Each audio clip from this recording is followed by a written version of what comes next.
Morning, and we're out here with Wayne. Wayne, would you like to start with your name and background? Well, my name is Wayne Martin, and my background basically is engineering. Okay. Worked for Marriott for quite a few years, was in the U.S. Navy and so forth. What'd you do in the Navy? Ran propulsion. Okay. All right. What got you into this kind of a hobby, hot rodding, building cars?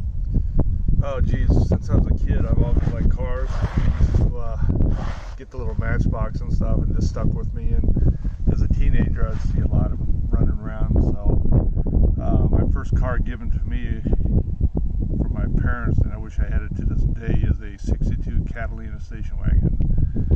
But at the time, I didn't know how to work on cars and all that stuff. And my parents were very poor, so first car wasn't really too much of a success.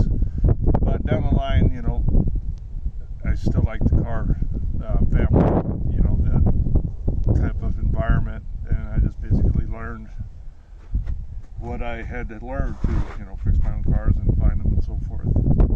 The second car was a GTO. Picked it up in 1962. I think it was 1982. All right. But I didn't have it long, and so moved on, then got family and stuff, and there was a break, then I started picking up cars, and it's in my blood. I do collect a lot of toy cars and stuff like that, transportation stuff. Okay. What inspired you to join the Pharaohs? Well, I kept, where I'm living with my friend, and I keep seeing old rods drive up and stuff like that, so, I had to get involved in that. Okay. Very good. And what position do you hold, if any, in the club? Nothing right now. I have to get I want to join, so I'll pay the dues and all, and just hang out and see how it goes from there. So you're a prospect right now? Yeah. Okay. Exactly. If that's what you call it. Oh, you're a hangout, prospect, whatever. Depends on who you want to talk to on what they say. Right. All right. What's your current project?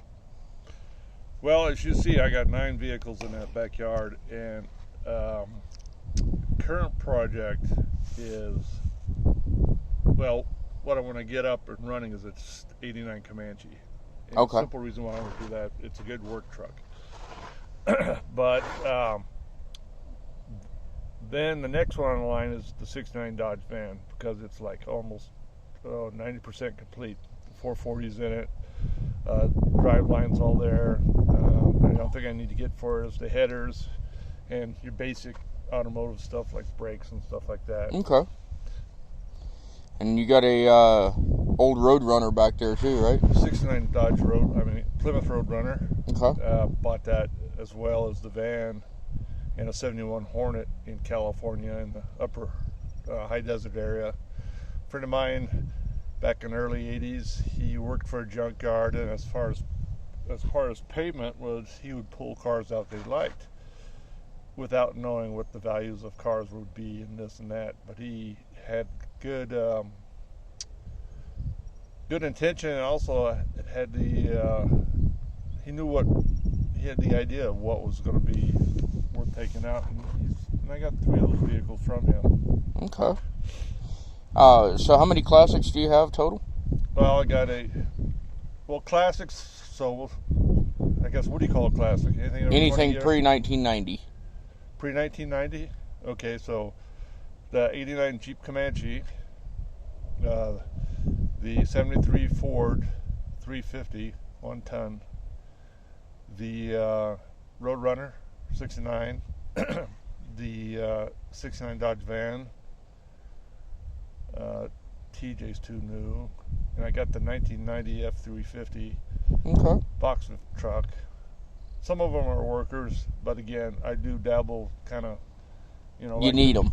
Well, yeah, but also you kind of do special things to them, like the box truck is the next U-Haul. So I overhauled the diesel in it, turboed it with a bank system. There you go. So, And your TJ? Is that this one that you've got with you? Yeah, that's the TJ. Why don't you tell us a little bit about that? The TJ I bought back in 2000, and I had ordered it from the factory. I didn't buy it off the lot. So the reason why I did that, because there's things I didn't want. One of them was air conditioning. Simple fact. You didn't want air conditioning? Didn't want Wow. air conditioning. Simple fact is that I wouldn't use it. It's an open vehicle. Second is I'm running dual batteries, and with the dual batteries, that takes up that room where the evaporator would have been. Okay. That kind of makes sense. And then I just ordered the cheap ass wheels. The only thing I wanted to make sure it had was the rear Dana 44, which it has, and a 4.0. Okay. The front axle was a 30, which is no longer there. Gotcha. All right. And how long have you had this one? What year is that? I know you. 2000. 2000. Okay. Yeah, it's only got 32,000 miles on it. So you ordered it in '99? Yeah, I think it was 99. And when you order a car from the factory, or what they did with me, I have the window sticker. It's especially built for me. Oh, that's funny. Yeah, and so I got it, drove it around, and I knew the TJ is really, it's probably, in my opinion, the best of the Wranglers. Simple reason, it has still the small size, but it has the coil system springs, no leaf springs. So you're not the biggest of an enthusiast of the old CJ? Oh, if I had one, I like them as classics. But if you're gonna do really rough stuff, I'd better reuse it. I'd rather use that. So let's test your Jeep knowledge here. CJ was civilian Jeep. What does TJ stand for? That's just the name. I don't know what TJ stands for, to be honest with you. But that's just like the Comanche is an MJ, and the Cherokee is an XJ. Then the JKs are what replaced the TJ. And what's that four-door contraption they're calling a Jeep now? I think they're not calling it the Comanche. What are they calling it? Geez, I know some of them have the Willie's name on it. To be honest with you, I'm not sure. Haven't followed them, huh? I haven't followed them. The new stuff, it's, I don't know.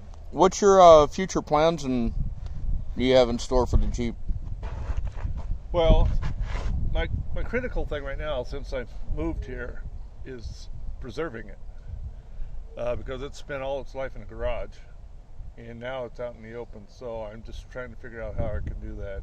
If it's a tarp, if I find a building or something, that's the goal right now is to preserve it. Okay. And what's your favorite thing to do with this vehicle? Oh, I like.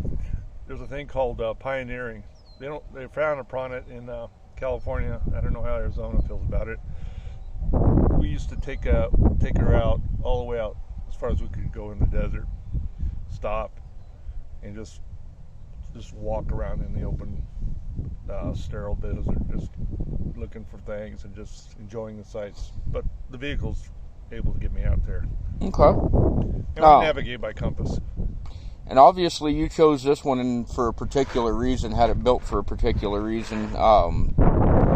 Survivability. I was going to say, what was the reason you chose the car? So yeah, survivability. Yeah, and it's if you see the little stickers on the side of it, one thing about me and vehicles, if it doesn't serve a purpose, it doesn't go on. Very utilitarian. Yeah, I don't believe in fluff stuff, chrome bumpers or any goofy stuff. Stuff that's on it is stuff that I needed for any circumstance, and the logo on the side of it is just go prepared.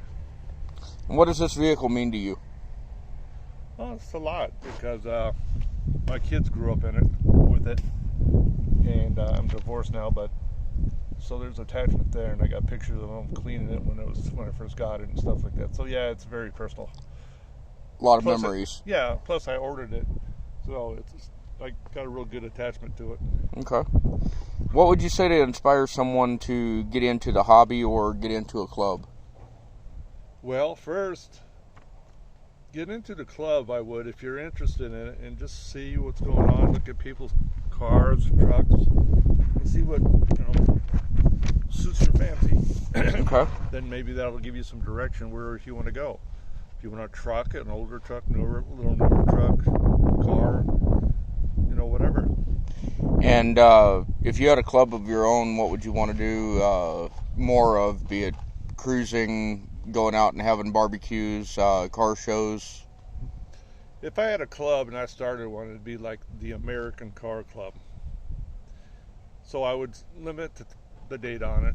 Probably 1990 would probably be fair enough. But yeah, do all sorts of things. Invite all lowriders, whoever. Anybody and everybody that wanted to participate. Yeah, because everybody can share things and they have different views of different things. If you ever go to California and you have a chance to go to Pomona swap meet, there you get a mix of everything. I've heard that's a good place to hit. One of these days I'll have to do it. I go there because I just buy stuff. The swap meets are good.